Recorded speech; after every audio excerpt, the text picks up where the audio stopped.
नमस्कार दोस्तों, एक बार फिर से आप सभी का स्टडी सर्विस के इस YouTube चैनल में हार्दिक स्वागत है।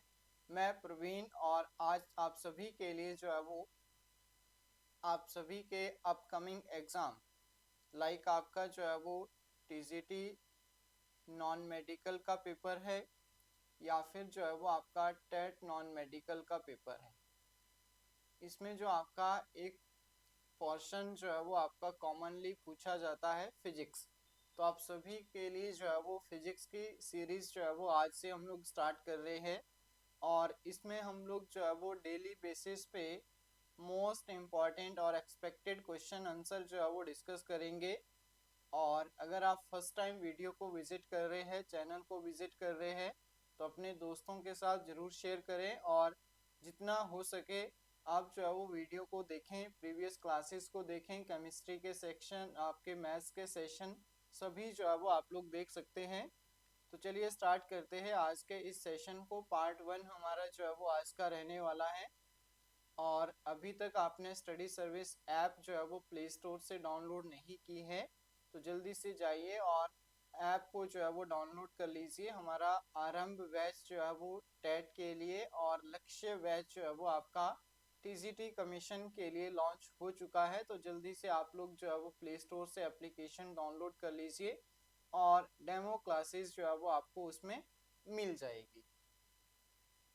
तो चलो स्टार्ट करते हैं। आज का हमारा पहला क्वेश्चन कुछ इस तरह से है, the length of the wire.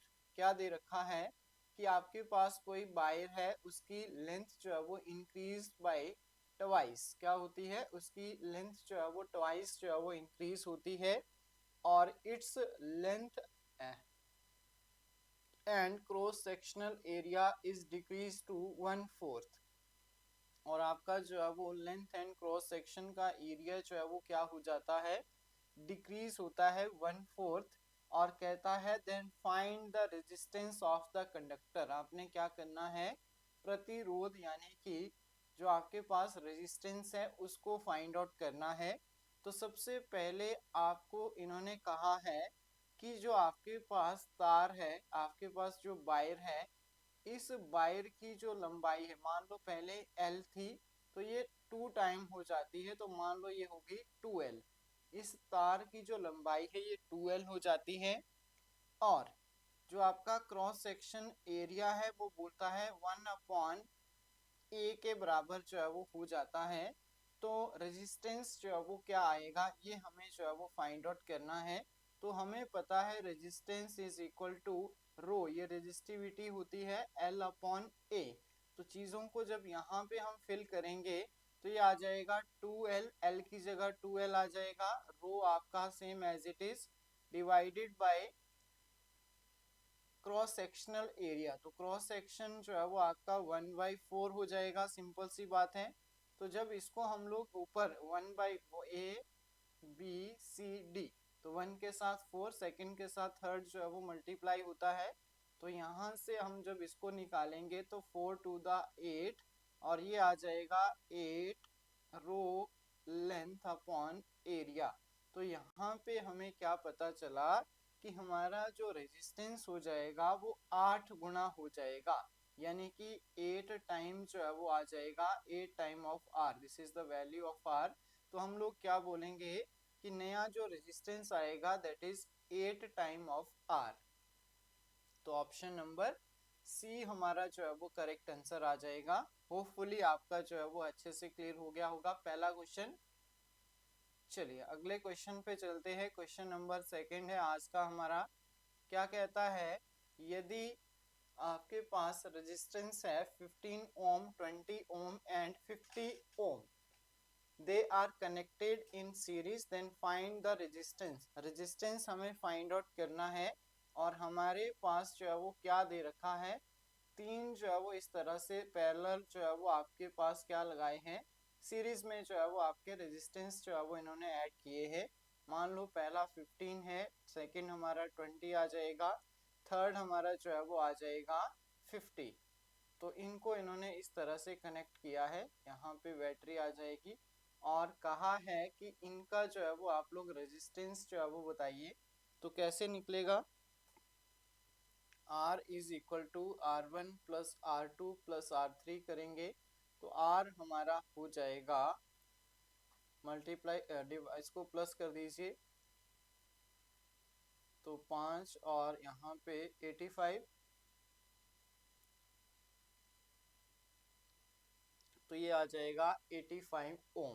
ठीक है, 85 ओम जो है वो आपका क्या आ जाएगा, टोटल रेजिस्टेंस जो है वो आ जाएगा ऑप्शन नंबर सी। अगले क्वेश्चन पे चलते हैं, very important. A heater draws a current of 2 ampere when is connected to 250 volt source. The rate of energy dissipation is, तो आपने जो है वो रेट ऑफ एनर्जी क्या निकालना है, रेट ऑफ एनर्जी जो है वो फाइंड आउट करना है हमें। तो सबसे पहले जो चीज़ें दे रखी हैं उसके अकॉर्डिंग चलते हैं। तो हमें पता है कि rate of energy is equal to power, और पावर जो है वो हमारी किसके बराबर होती है, एनर्जी अपॉन टाइम, यानी कि ऊर्जा अपॉन आपका समय हो जाएगा। अब देखो हमने एक रिलेशन पढ़ा है कि हमारे पास जो है वो इन्होंने ये दे रखा है, आई करंट जो है वो 2 एम्पियर दे रखा है, वोल्टेज आपको दे रखी है 250 वोल्ट। इसके अलावा ओम्स लॉ के according R is equal to V upon I करेंगे तो हमारे पास ये आ जाएगा 250 divided by 2 that is equal to 125 ohm. इसको जब हम लोग पावर की फॉर्म में लिखेंगे तो we know that power is equal to I square into R. तो power is equal to I का स्क्वेयर करेंगे तो ये आ जाएगा 2 का स्क्वेयर करेंगे तो 4 इंटू में 125, तो ये आ जाएगा 4 इंटू 125 करेंगे तो हमारे पास जो है वो आ जाएगा 500 वॉट। कितना आ जाएगा, 500 वॉट जो है वो आ जाएगा, यानी कि ऑप्शन नंबर ए हमारा जो है वो इस क्वेश्चन के लिए राइट आंसर जो है वो रहेगा। होपफुली आपको अच्छे से क्लियर हो गया होगा। अगले क्वेश्चन पे चलते हैं।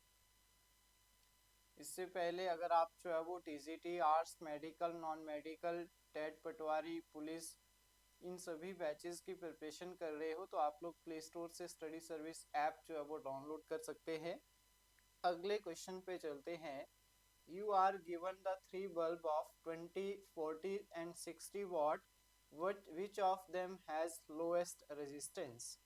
तो 3 आपको जो है वो बल्ब दे रखे हैं और आपको ये बताना है कि सबसे कम जो आपका रेजिस्टेंस है वो किसका होगा।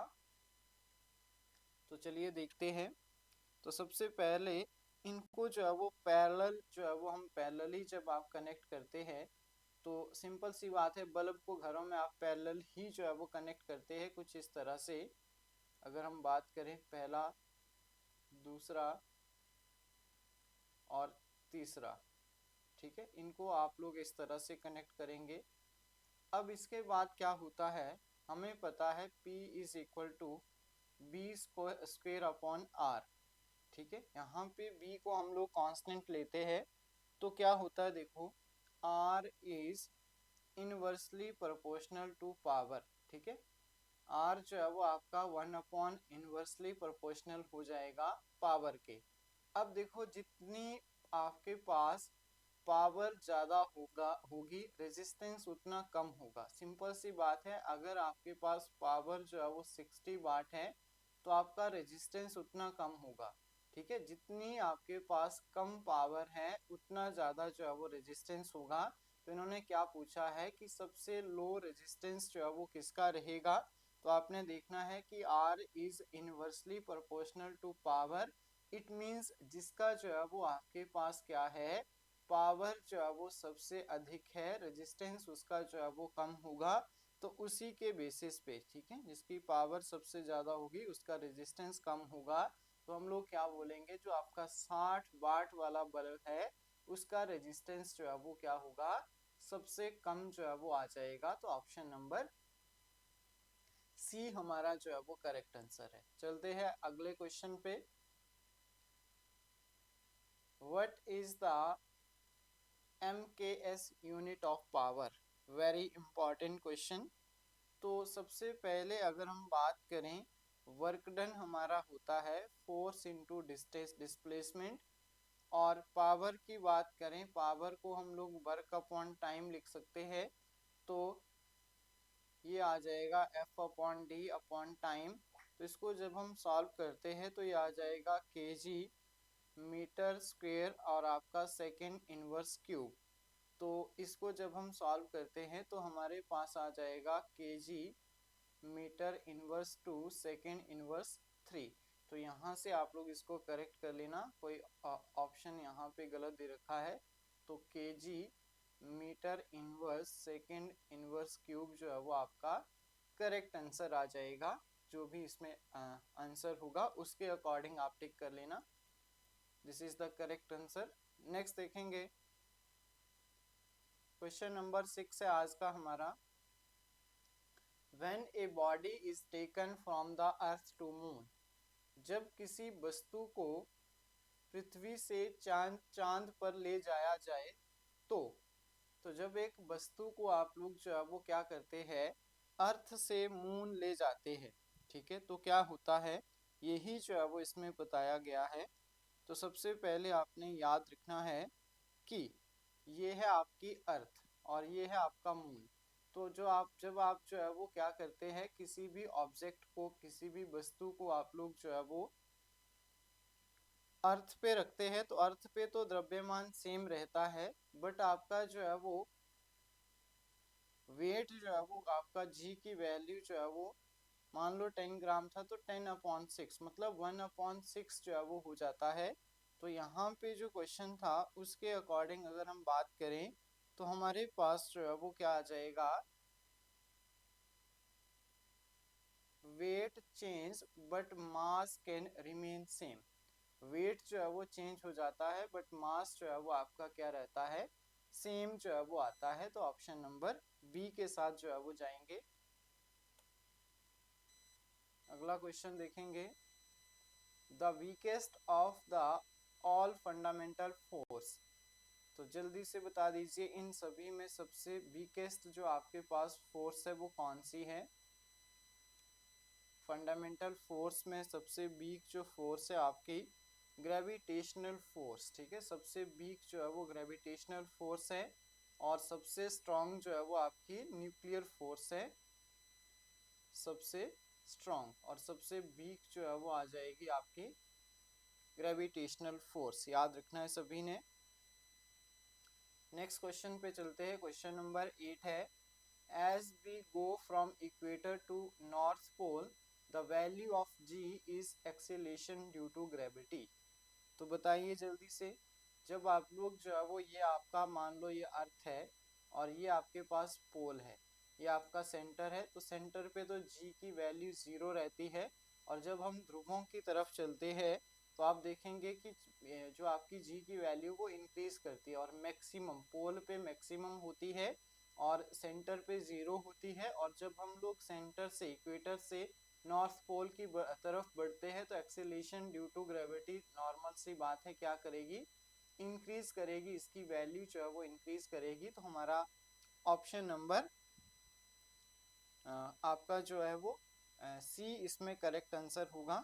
अगर हम बात करें इक्वेटर पे न्यूनतम रहती है, इक्वेटर पे जो है वो सबसे कम रहती है और पोल पे अधिकतम रहती है, सेंटर पे 0 रहती है। वेरी इजी क्वेश्चन था। अगले क्वेश्चन पे चलते हैं, क्वेश्चन नंबर हमारा है,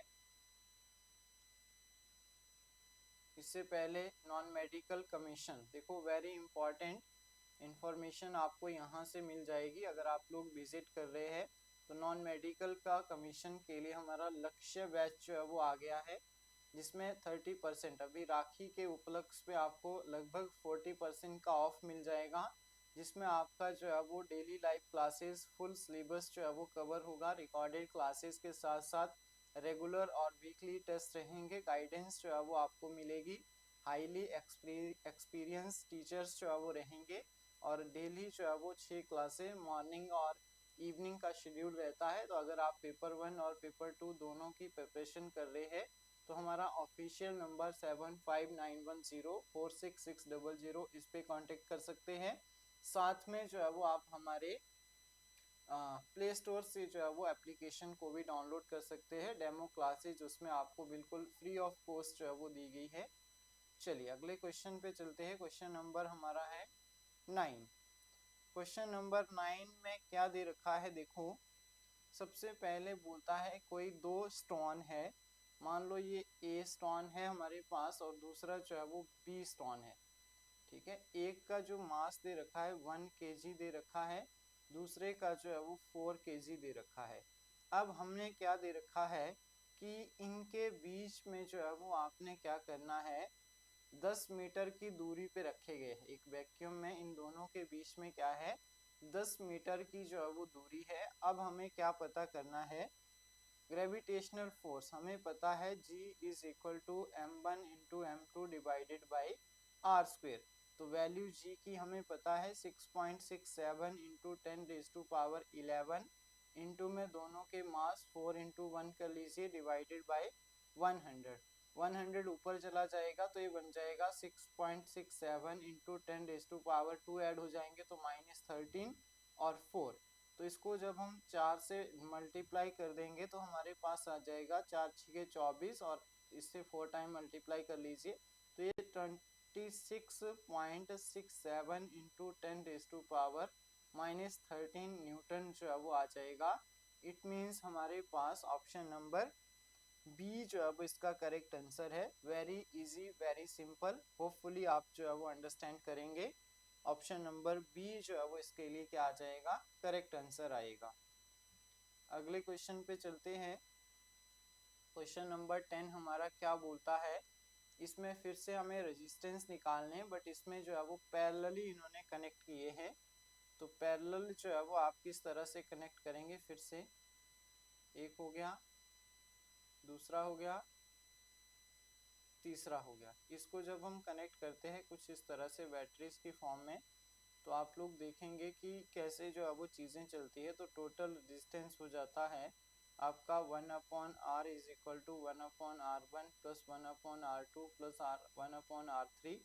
तो पुट कर लीजिए 1/15 प्लस 1/20 प्लस 1/ आपका जो है वो 50। सॉल्व करते हैं तो इनका 300 जो है वो एलसीएम आ जाएगा नीचे। ऊपर आप जो है वो देखेंगे तो ये अब आएगा 20 प्लस 50 प्लस आपके पास 6। तो इसको जब हम सॉल्व करते हैं तो ये आ जाएगा r/300/41 और इसको जब हम सॉल्व करते हैं तो 7.3 ओहम के बराबर जो है वो इसकी वैल्यू आएगी। It means option number B हमारा जो है वो करेक्ट आंसर आ जाएगा। तो सभी ने इसको जो है वो अच्छे से सॉल्व करना है। ऑप्शन नंबर बी हमारा जो है वो करेक्ट आंसर है। चलिए अगले क्वेश्चन पे चलते हैं। क्वेश्चन नंबर 11 है, ये भी काफ़ी इजी क्वेश्चन है, ध्यान से पढ़ेंगे। देखो क्या बोलता है, if the ratio of square time period of revolution of two planet are given then what will be the ratio of their radius. तो हमने जो है वो इन्होंने हमें दे रखा है 729 और 512। अब हमने जो है वो केपलर्स के थर्ड लॉ आपने पढ़ा होगा जिसमें temperature cube is directly proportional to R cube दे रखा है। इट मीन्स T1 का स्क्वायर डिवाइडेड बाई T2 का स्क्वायर इज डायरेक्टली प्रोपोर्शनल बोल लीजिए या फिर इक्वल टू R1 का क्यूब डिवाइडेड बाई R2 का क्यूब। तो यह हमें दे रखा है 729 डिवाइडेड बाई 5113। तो इसको R1 और R2 की फॉर्म में लिखें तो आपका जो है वो ये बन जाएगा R1 का क्यूब डिवाइडेड बाई R3 का क्यूब। तो इनको जब हम सॉल्व करेंगे, R2 का क्यूब था तो ये आपका 9 का क्यूब होगा डिवाइडेड बाई 8 का क्यूब होगा। तो इसकी जो रेशो आ जाएगी दैट इज 9:8। याद रखना है, इसकी जो रेशो आएगी that is 9:8। Option number C हमारा जो है वो करेक्ट आंसर था। चलिए अगला क्वेश्चन देखेंगे। Two bodies kept at a certain distance feel a gravitational force F two each other if the distance between them is made the double former distance the force will be।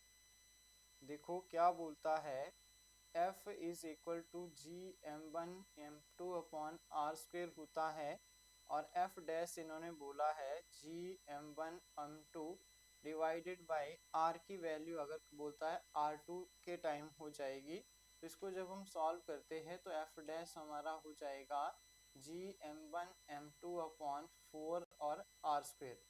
तो इसको अगर add करें तो ये आ जाएगा F dash is equal to 1/4 time of F। तो it means हमारे पास क्या आ जाएगा, this is 1/4 time of F जो है वो आ जाएगा। तो ऑप्शन नंबर डी हमारा जो है वो करेक्ट आंसर हो जाएगा। अगर आपको वीडियो अच्छी लगती है, सेशन हेल्पफुल लगता है, तो अपने दोस्तों के साथ जरूर शेयर करें। अगला क्वेश्चन आता है, what do we call the energy transferred between two system virtue of temperature difference? Potential energy, kinetic energy, heat energy या फिर मैकेनिकल एनर्जी। तो क्या बोलता है, जब आपके पास टेम्परेचर डिफरेंस में, ठीक है, तापमान में अंतर के आधार पे दो प्रणालियों के बीच स्थानांतरित ऊर्जा को टेम्परेचर दिया है, तो डायरेक्ट आप हीट एनर्जी के साथ जाएंगे। अगले क्वेश्चन पे चलते हैं। Which of the following represent the relationship between the Fahrenheit temperature and Celsius temperature? तो ये भी इजी क्वेश्चन है। अगर मैं बात करूं तो आपका जो है वो Celsius upon 5 is equal to Fahrenheit -32 divided by 9, ये रिलेशन होता है। यहाँ से F -32 करेंगे, that is equal to 9C/5 हो जाएगा, और F is equal to 9C/5 plus 32 आ जाएगा।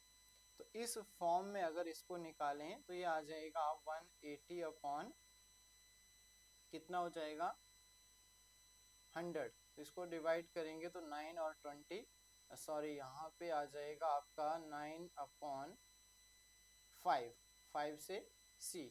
तो आपका 180/100 कहीं पे दिख रहा है, yes, 180/100 C into 180/100 plus 32। This is the perfect relation between the Fahrenheit as well as Kelvin scale, Celsius और फ़ारेनहाइट में। इसके बाद नेक्स्ट आता है, एडमिशन ओपन है न्यू बैचेस के लिए, TGT commission, arts, medical, non medical, और आपका जो है वो टेट की तो ऑल स्ट्रीम की जो है वो मिलेगी। तो आप लोग जो है वो उनको हमारे प्ले स्टोर से एप्लीकेशन को डाउनलोड करके जो है वो कवर कर सकते हैं। As the temperature increase thermal conductivity of the solid metal. तो ये क्वेश्चन आप लोगों के लिए रहेगा क्वेश्चन ऑफ द डे। आप लोगों ने इसका आंसर मुझे चैट ऑप्शन में जो है वो एज ए होमवर्क जो है वो एक्सप्लेन करना है। तो चैट ऑप्शन में आप लोग जो है वो इसका आंसर देंगे कि जब आपके पास temperature increase the thermal conductivity of solid metal, तो क्या होगा, उस समय जो है वो बढ़ेगी, घटेगी या फिर कम होगी। तो उसी के अकॉर्डिंग जो है वो आप आंसर करेंगे। तो ये थी आज के हमारे पास मोस्ट इम्पॉर्टेंट जो है वो आप लोगों के लिए MCQ, जो कि आप सभी के upcoming exam TGT, non medical commission के लिए और टेट के लिए जो है वो काफ़ी हेल्पफुल रहने वाले हैं। तो होपफुली आप सभी ने फुल वीडियो को अच्छे से जो है वो ज़रूर देखा होगा। अगर आपको सेशन अच्छा लगा है, इसी तरह के और भी सेशन अगर आप चाहते हैं, तो इसी तरह से आप जो है वो स्टडी सर्विस के साथ बने रहें, और कमेंट सेक्शन में ज़रूर फीडबैक दें कि कैसी आपको वीडियो लगी है। और अगर आपको लगता है कि मुझे और जो है वो इस टॉपिक पे टॉपिक वाइज जो है वो वीडियो बनानी चाहिए, या फिर इसी तरह से मिक्स टाइप जो है वो वीडियो बनानी चाहिए, तो आप लोग नीचे जो है वो फीडबैक दे सकते हैं। और अगर आप हमारा कोर्स जो है वो विजिट करना चाहते हैं, तो प्ले स्टोर से आप जो है वो स्टडी सर्विस ऐप डाउनलोड कर लीजिए। किसी तरह की कोई क्वेरी है, कोई क्वेश्चन रहता है, तो 7591046600 हमारा ऑफिशियली जो है वो कॉन्टेक्ट नंबर है, इस पे आप लोग जो है वो कॉन्टेक्ट कर सकते हैं। So thank you so much for today. मिलते हैं नेक्स्ट क्लास में नेक्स्ट टॉपिक के साथ।